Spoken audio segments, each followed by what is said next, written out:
One of the greatest guitar players in history, Jimi Hendrix took rock and roll to dimensions no other artist ever dared. Two eras of rock and roll guitar are very simple: before Jimi Hendrix and after Jimi Hendrix. A man who never cared about money, Hendrix nonetheless made millions on his way to becoming a rock icon. Jimi Hendrix continues to be a top-selling artist because he was just so innovative. And when he died at just 27 years of age, he left behind a monumental legacy. But he didn't have a will. Jimi Hendrix was such a well-known womanizer, there were paternity claims that were dealt with either officially or unofficially. Leaving those who knew Hendrix, and even some who didn't, to spend decades fighting over the spoils. Stringing this dispute out at the cost of almost $10 million looks unconscionable from a distance. In fact, it's been said that this is one of the most expensive celebrity estate battles of all times. The fame, the fortune, the legacy of Jimi Hendrix.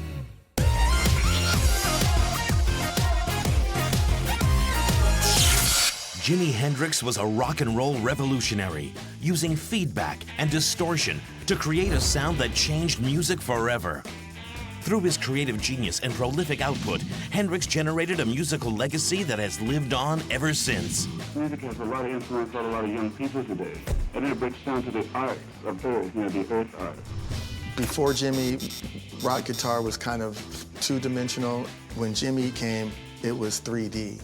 It opened the whole sphere of depth of perception of where rock guitar and amplification and feedback and complete oneness with the instrument came into play. Now, more than 40 years after his death, his one-of-a-kind sound and rock god image are still revered all over the world, creating an enduring appetite for all things Hendrix and generating tens of millions of dollars. But Hendrix was never interested in making money. He just wanted to make music that blew people's minds. This is the story of all that he left behind. Seattle, Washington, 1942. On November 27th, the day after Thanksgiving, 17-year-old Lucille Hendrix gives birth to her first child, a baby boy who will one day be known as one of the greatest rock stars the world has ever seen. The boy's father, Al Hendrix, is a private in the United States Army, drafted to serve in World War II, leaving Lucille to raise the baby on her own for 3 long years. Reuniting after the war, life for the young family is hard. Unable to find work, they live in poverty, residing in cheap hotels. Both Al and Lucille drink too much, and the couple fight often. Even so, they continue to have more children, 5 in total. In December of 1951, Lucille and Al divorce. Though 3 of their children are placed into foster care, 2, Jimi and younger brother Leon, remain with their father. The desire to play guitar strikes Jimi Hendrix early. As a schoolboy, Hendrix takes to carrying around a broom he pretends is a guitar. When the broom is replaced with a one-stringed ukulele Hendrix finds in the trash, he teaches himself how to play, starting with the Big Mama Thornton and Elvis Presley classic, Hound Dog. There are people who are musicians, artists, and there are people who are instruments for music themselves. And Jimi Hendrix absolutely was that. And all he wanted to do was figure out how to make more music, but he never learned to read music. And so for him to be able to pick this one string and make it into something that really could sing just showed his innate talent from the very beginning. When Hendrix is just 15, his mother dies, likely a result of her alcoholism. Al doesn't take their sons to attend the funeral. Later that same year, Jimi Hendrix buys himself his first acoustic guitar from his father's friend for just $5. Obsessed with the instrument, Hendrix plays for several hours every day, studying the styles and techniques of blues legends such as Muddy Waters, B.B. King, and Howlin' Wolf. Hendrix is a natural-born southpaw. He's left-handed, but his father, Al, seems to believe that left-handedness, it's the mark of the devil.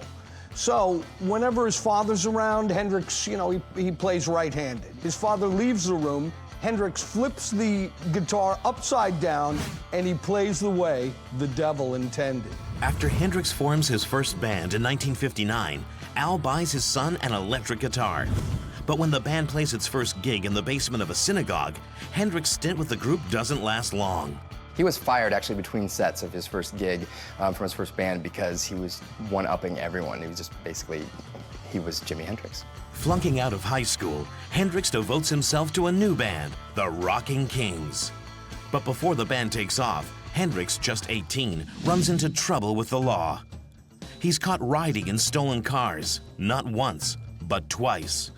As a result, Hendrix is offered a choice: go to prison or join the army. So Jimi Hendrix enlists and begins basic training on May 31st, 1961. And on July 2nd, 1962, Hendrix receives an honorable discharge.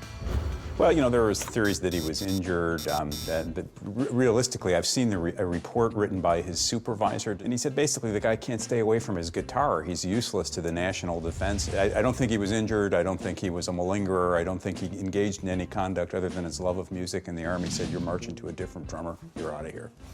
To celebrate his freedom, Hendrix buys a new guitar, spending over $200 on an Epiphone Wilshire. The Epiphone Wilshire is the guitar to the gods. I mean, Pete Townsend plays it, Bruce Springsteen plays it, so when Jimmy got a hold of this, you know, the gods. It doesn't take long for the young musician to establish himself.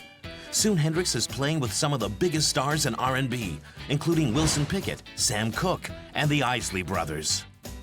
In 1965, after making his television debut playing with Little Richard, Hendrix is introduced to record producer Ed Chalpin, who signs Hendrix to a 3-year contract. Chalpin presented Hendrix with a one-page contract for his company PPX, and it guaranteed Jimi Hendrix 1% of the royalties, which at one hand sounds like a very low sum, especially considering the upfront money was only $1. But Jimi Hendrix was hardly a known commodity at that point. In fact, this was actually a favorable deal compared to what other bands were getting, such as the Beatles and the Who at the time. Tired of playing second fiddle to bigger stars, in 1966, Hendrix moves to New York City's counterculture hotspot, Greenwich Village. There he falls for 16-year-old Diana Carpenter and borrows $300 for his first Fender Stratocaster.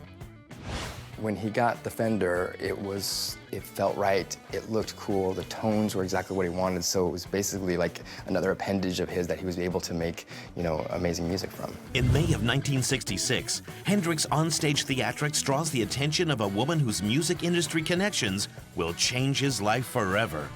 When she's not being Keith Richards' main squeeze, Linda Keith is a 20-year-old British Vogue model and a blues music fanatic. She sees Hendrix play and she's absolutely mesmerized. In fact, she makes it her life mission to make him famous. Keith introduces Hendrix to Chas Chandler, a former bassist for rock band The Animals. Chandler is looking to transition into the business side of the industry. And in September 1966, Chandler and partner Mike Jeffrey take Hendrix to London, England, intent on making him a star. At the time, it was rock and roll and a little bit of pop and a little bit of R&B in the States, but in Europe there was a blues explosion, so they really felt like he had the best opportunity to break out overseas. There, Chandler begins auditions for a new band to be fronted by Hendrix. Soon a former session drummer for The Who named Mitch Mitchell and guitarist Noel Redding, whose wild hair impresses Hendrix, are hired. And the Jimi Hendrix Experience is born. Jimi Hendrix signed with Sue Records, which was later assigned to Jeffrey and Chandler. And this gave them control of everything: name, likeness, image, you name it. And it was a horrible contract. To begin with, the band had to surrender 40% of the income to an offshore company in the Bahamas. Why did he sign this contract to begin with? Probably because of his lack of business experience and lack of sophistication. And this contract was so confusing, you couldn't even figure out how much royalties he would receive or when and how he would receive them. It was a mess. On December 29th, 1966, the Jimi Hendrix Experience releases its first single, Hey Joe. Though the song is a hit, it's the band's live performances that sets London on fire. When they perform at the Marquee Club on January 24th, 1967, everyone has heard about the brilliance of a black guitarist from America. The club breaks its attendance records and includes some big names in the audience. One night, Hendrix showcases his incredible guitar acrobatics to company including, oh, I don't know, John Lennon, Mick Jagger, Eric Clapton. So Hendrix starts showing off. He's playing the guitar with his teeth. He's throwing it behind his head, behind his back. He's pulling out all the stops.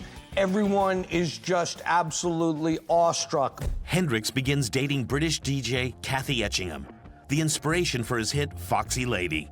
But back in New York, Diana Carpenter gives birth to a daughter, Tamika Laurice Carpenter James. The father, Carpenter says, is Jimi Hendrix.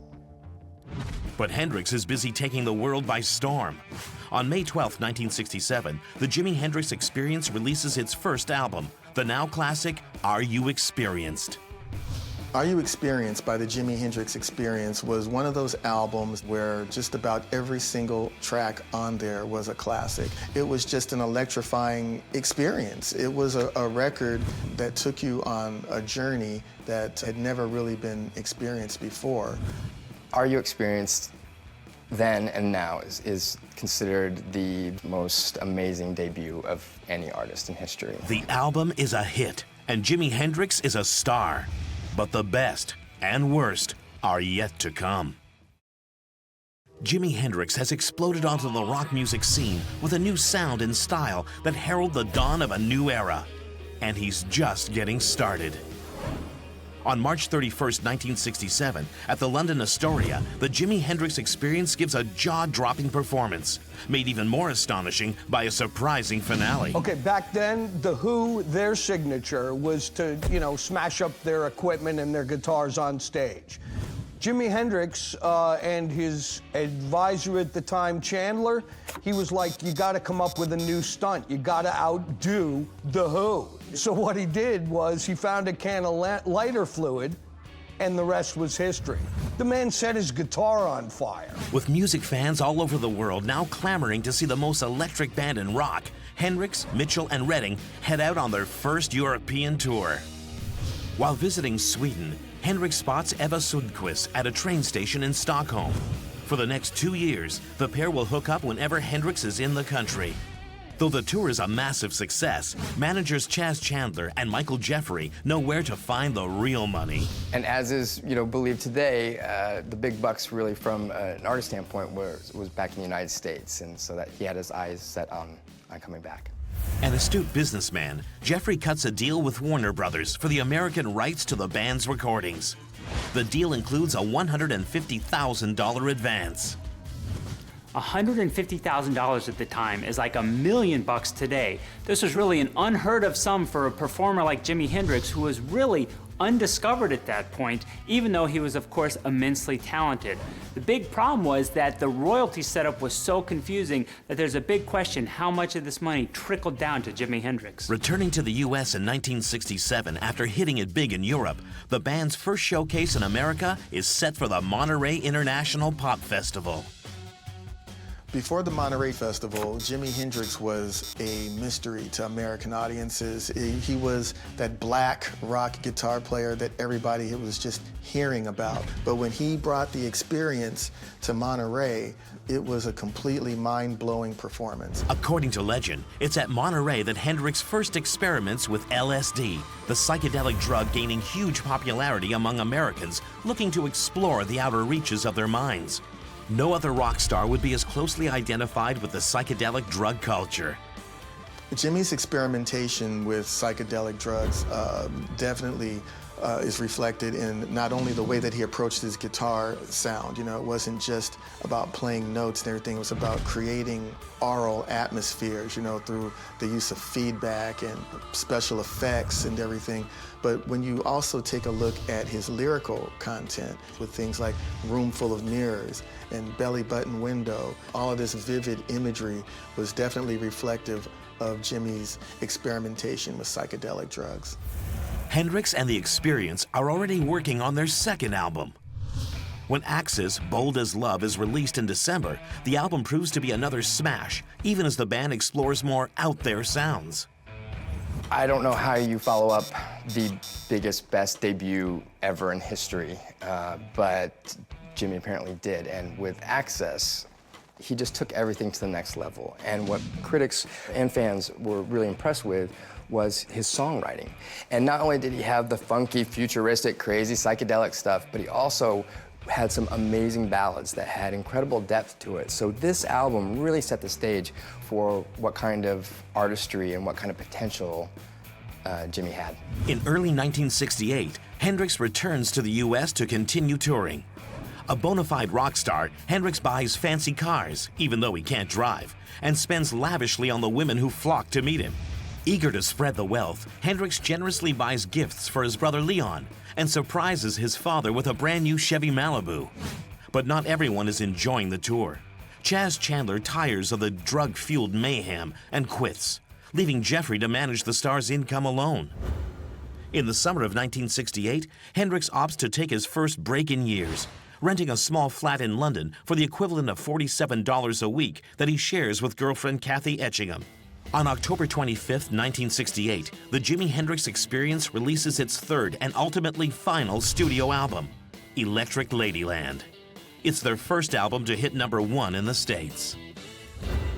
His final studio album is the most commercially successful album of all three of his albums, and it really confused critics at first. They felt like it was all over the place. You know, in hindsight now, people look at it and think it's probably, well, it is a masterpiece for sure. Crowned Billboard's Artist of the Year and Rolling Stone's Performer of the Year, in 1968, Jimi Hendrix is bigger than ever, and the money is pouring in.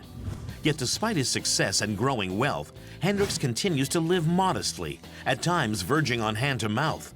Although he's a musical genius, money management doesn't appear to be a skill of Hendrix. When Hendrix wants money, he simply gets on the hammer, he calls his accountant, and the money magically appears. If he wants a car, they give him a car, no problem. New wardrobe, same deal. You know, so he can spend it freely, but truth is, all Hendrix is really concerned about is the music. But careless spending isn't the only reason the multi-platinum rock star has almost nothing in the bank. Due to the dodgy deal the band signed with managers Chandler and Jeffrey, huge amounts of money are secretly being siphoned off to an organization called Yamita, a confusing maze of holding companies based in the Bahamas and controlled by Jeffrey. Yamita was created by Michael Jeffrey, who took an assignment from an earlier contract that Jimi Hendrix had signed and used that to lock up Jimi Hendrix's future for the next several years. This cost Jimi Hendrix and his band tens of millions of dollars. In the fall of 1968, Hendrix learns that the Generation Club, one of his old New York haunts, is up for sale. He decides to turn the club into his own personal recording studio at the cost of almost $1 million.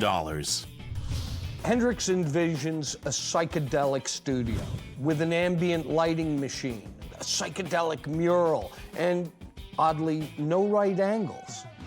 In 1969, the band embarks on yet another tour, where Hendrix meets yet another girlfriend in German figure skater Monika Dannemann.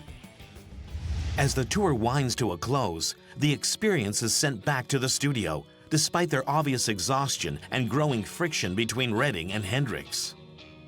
The magic, it's gone. Clearly, Redding has had enough of Hendrix's unpredictable work ethic. When Hendrix tells a reporter that he's expanding the trio by adding more musicians, Redding is angry that he wasn't consulted. This is the final straw, and Redding quits the band. The Experience seems to be on its last legs. Hendrix replaces Redding with an old army buddy named Billy Cox. When Redding left, it left a big hole, and I don't think Jimi could ever really bounce back from it and keep the organization as it was, so it broke up very shortly after he left. Hendrix is also facing a mountain of legal trouble. He's busted by Toronto police in Canada for possession of heroin and hashish, and sued by producer Ed Chalpin for breach of the contract he signed 4 years prior. Chalpin wants a cut of the profits of Hendrix's back catalog. Though Hendrix is acquitted of the Toronto charges, the Chalpin lawsuit could be a problem. So does Chalpin have a leg to stand on? Well, it's interesting because the contract that Jimi Hendrix signed with Ed Chalpin actually used the word exclusively. So Ed Chalpin would exclusively have the rights over Jimi Hendrix, not only for playing guitar, but according to this contract, also for anything he produced or sang in.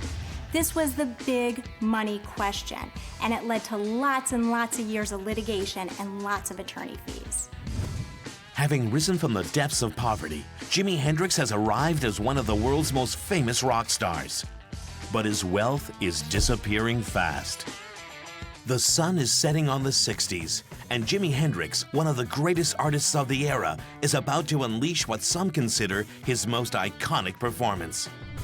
The Woodstock Music Festival in New York State promises to be one of the biggest gatherings in rock and roll history, and its organizers are desperate to have Hendrix on the bill. So desperate that manager Michael Jeffrey is able to negotiate the biggest paycheck of any artist to appear on the Woodstock stage. Jimi Hendrix gets about $50,000. The second highest earning artist for that gig got a mere $15,000. In fact, Jimi Hendrix at the time was usually commanding between $50,000 and $100,000 per gig. But that doesn't mean he was all about the money. In fact, it was said after Woodstock, he was performing on the streets of Harlem for free.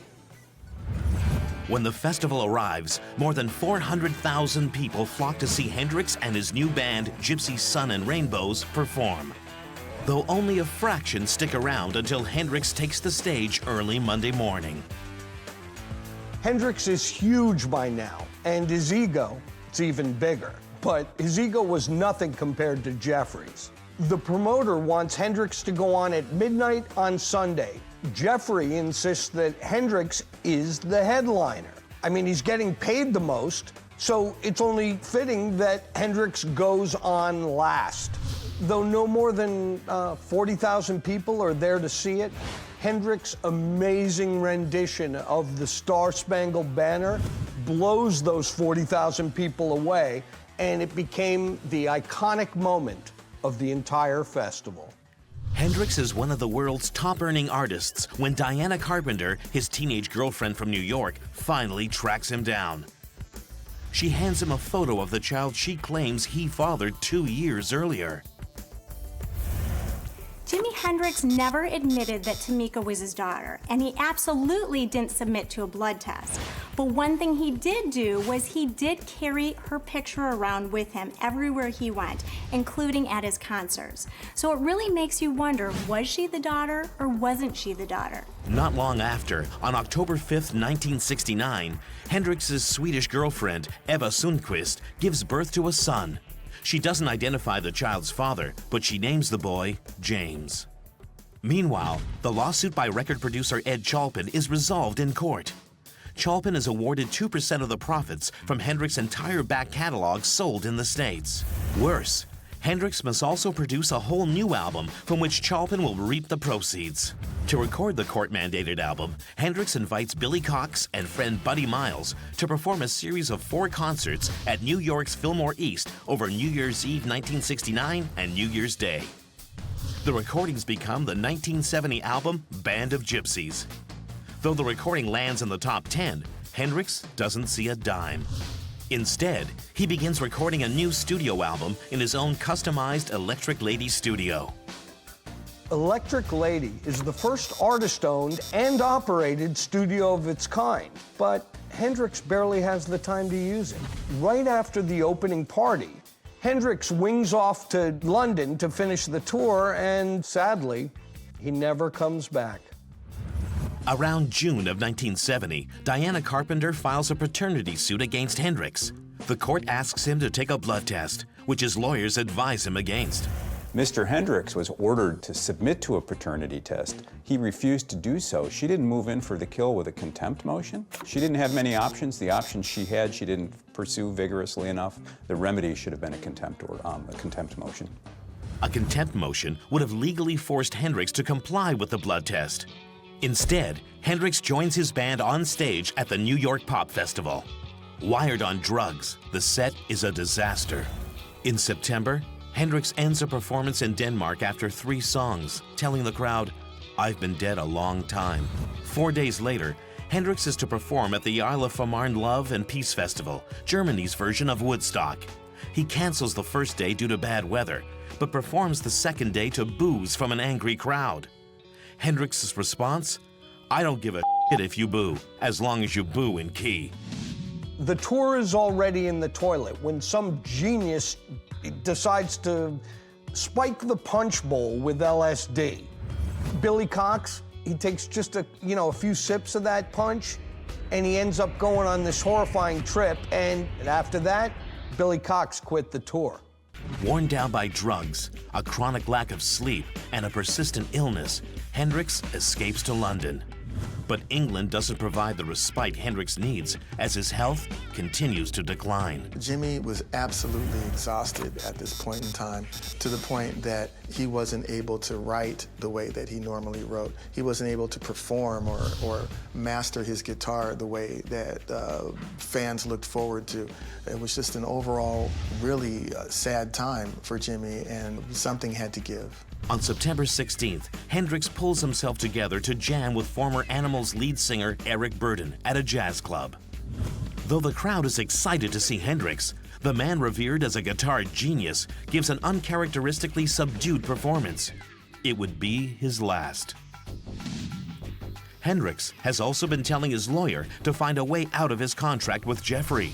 Even though Jimi Hendrix was really all about music, he did have the notion that maybe I should be making some money. And he started just really feeling like maybe this situation is not the best for me.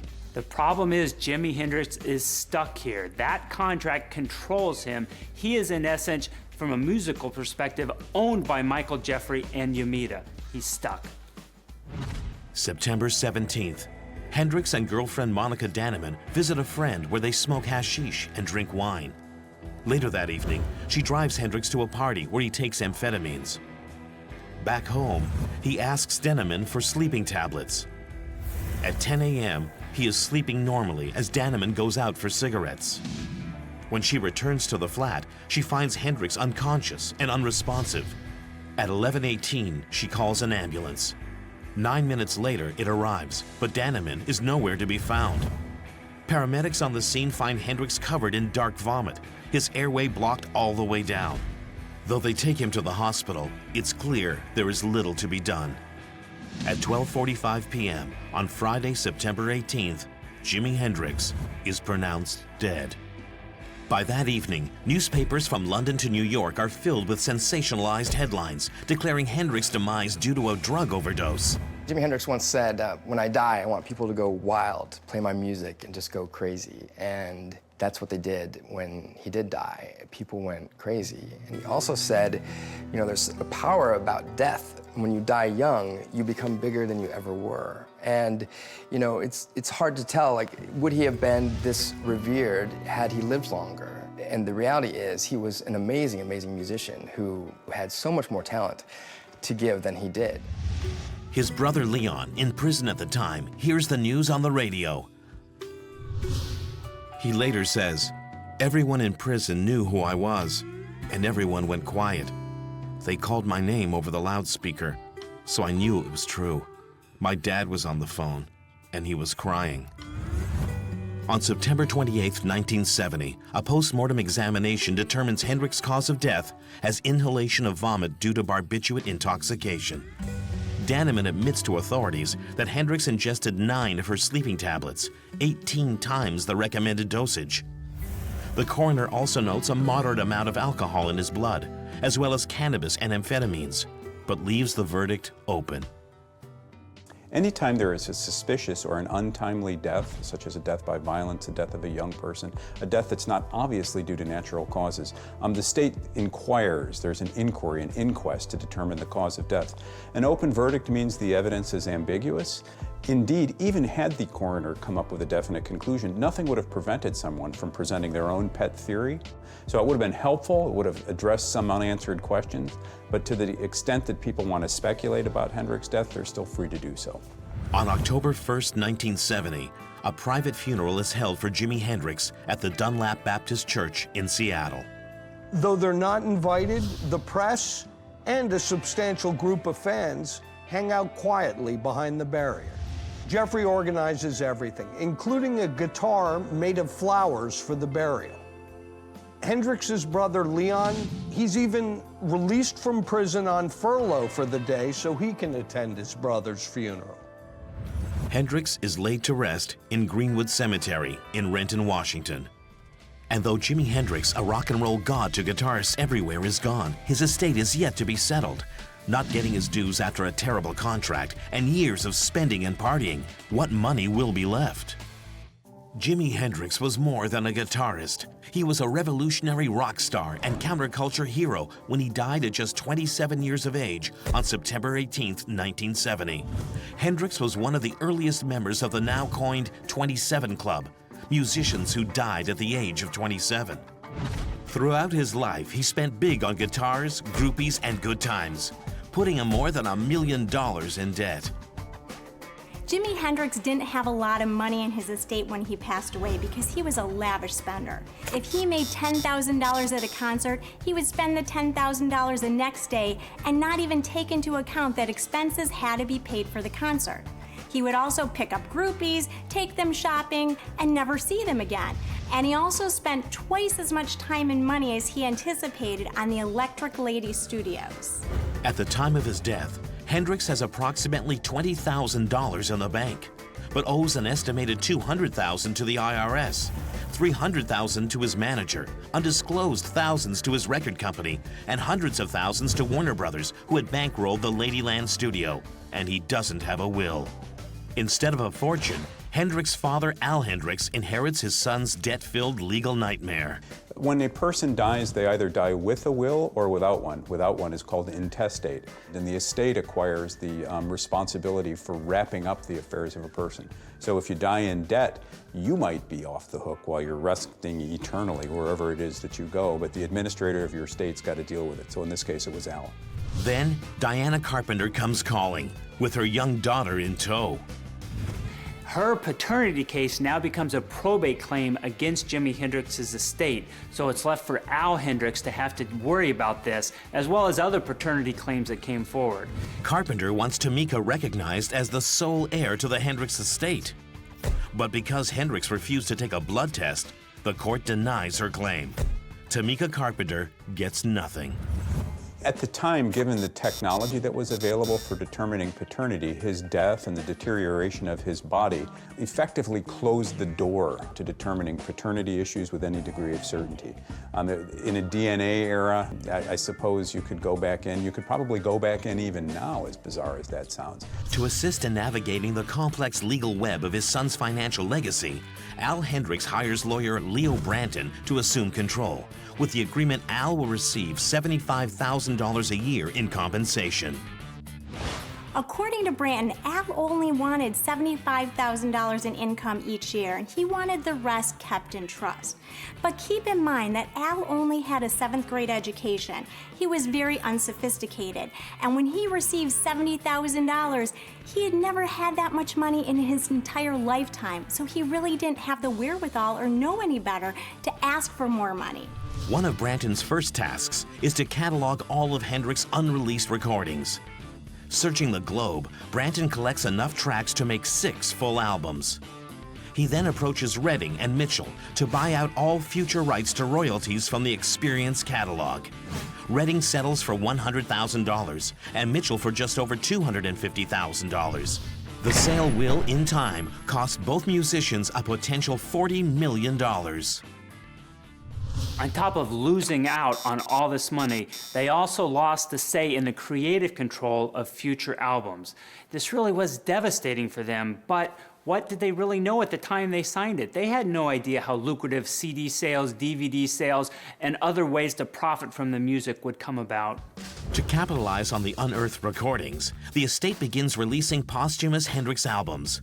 The first 3 contain songs Hendrix recorded shortly before his death. All 3 albums raise substantial money for the estate. As the Hendrix estate gets back in the black, in 1976, Eva Sundquist comes forward, claiming probate on behalf of her son, James. She alleges that James is Hendrix's son.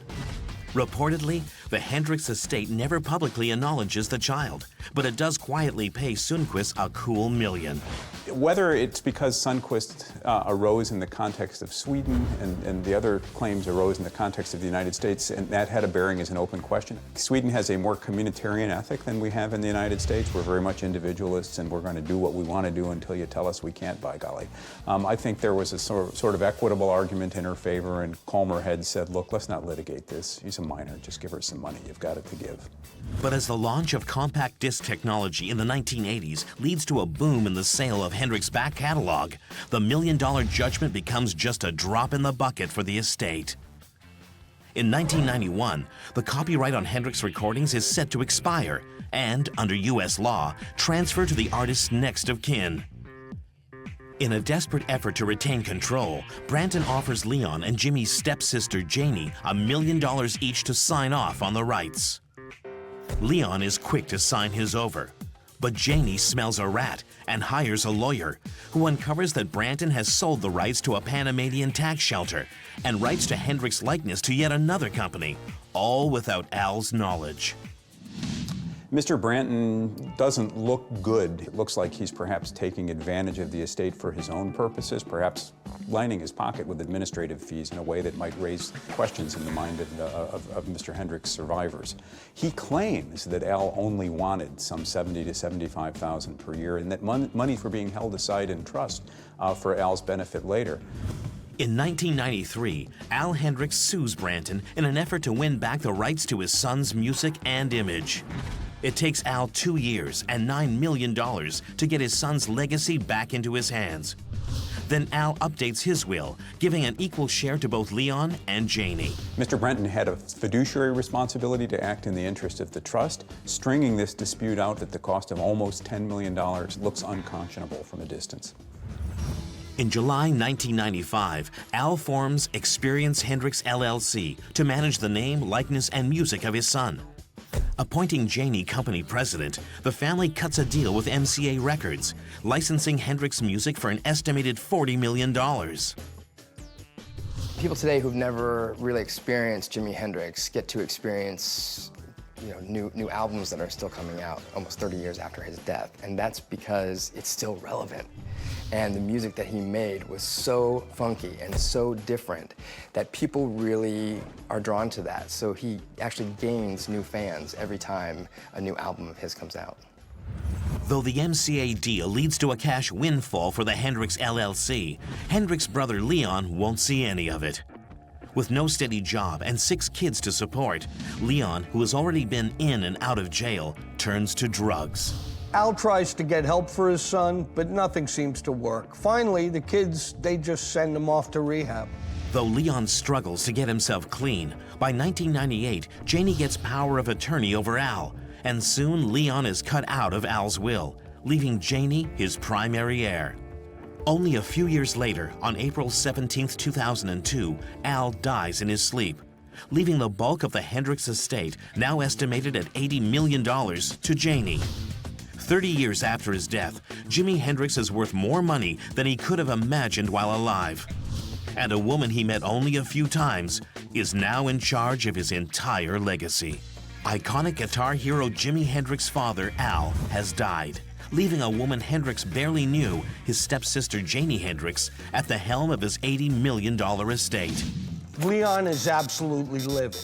All Al has left him from the Hendrix estate is one framed gold record. What's he gonna do? Take it to a pawn shop? Even Janie's 4 brothers and sisters, they walk away with 5% each. But Janie is the one who winds up rolling in all that money. Leon sues Janie to reclaim his cut of the Hendrix fortune, claiming she pressured their father to write him out of the will, and alleging that she's mishandled the finances of Experience Hendrix LLC. Leon made all sorts of accusations about Janie, including the fact that she spent about $1.7 million on the corporate credit card. She was taking no-interest loans out to buy cars. In addition to that, she put about $3 million towards her husband's gospel albums. In addition, she never distributed any funds to the beneficiaries at all. Leon spends 2 years battling, but to no avail. In September 2004, the court rules that Al's will should be upheld. Though Janie is stripped of a handful of insignificant titles in the trust, there are no criminal charges nor investigations into her management. The judge felt that Janie was the family member that Al trusted most, and that Al really wanted her to be the primary beneficiary and the one in control of his legacy. The judge wrote a very detailed 40-page opinion after hearing weeks of testimony. Each side spent millions of dollars in legal fees. This was such an expensive battle that it has been reported to be the second most expensive estate battle in rock music history. First place belonged to the Beatles. 34 years after his death, Jimi Hendrix's estate is finally settled at an estimated cost of nearly $30 million. In 2006, the city of Seattle, in conjunction with the estate, renames one of their parks Jimi Hendrix Memorial Park. Still eager for a piece of the pie, Leon continues searching for ways to cash in. He performs in 2007 with his new band, the Leon Hendrix Mysterians. The Leon Hendrix Mysterians? What? Really? Why didn't he just call the band I'm Exploiting My Dead Brother? In 2008, Leon launches his own licensing company called Hendrix Licensing, releasing Hendrix posters, keychains, and even dartboards, all without the estate's permission, forcing Janie to drag her stepbrother back into court. Leon changed the name of the entity through which he tried to market products. Rather than it being Hendrix Licensing, it became Rockin' Artwork. And this permitted both sides, in effect, to declare victory. Those who wanted to retain the Hendrix name said, okay, fine. You know, if you're gonna make it Rockin' Artwork, you can have Janis Joplin, perhaps, or anybody else you can fit in there, but at least you've left us with the name. Having spent a small fortune on legal fees, Janie continues with new ways to market Hendrix music and likeness, signing big money deals with huge international corporations, including Pepsi and Sony. In 2011, the estimated net worth of the Hendrix estate stands at $175 million, ranking the icon 5th in terms of posthumous revenue for a recording artist, behind Elvis, John Lennon, George Harrison, and Bob Marley.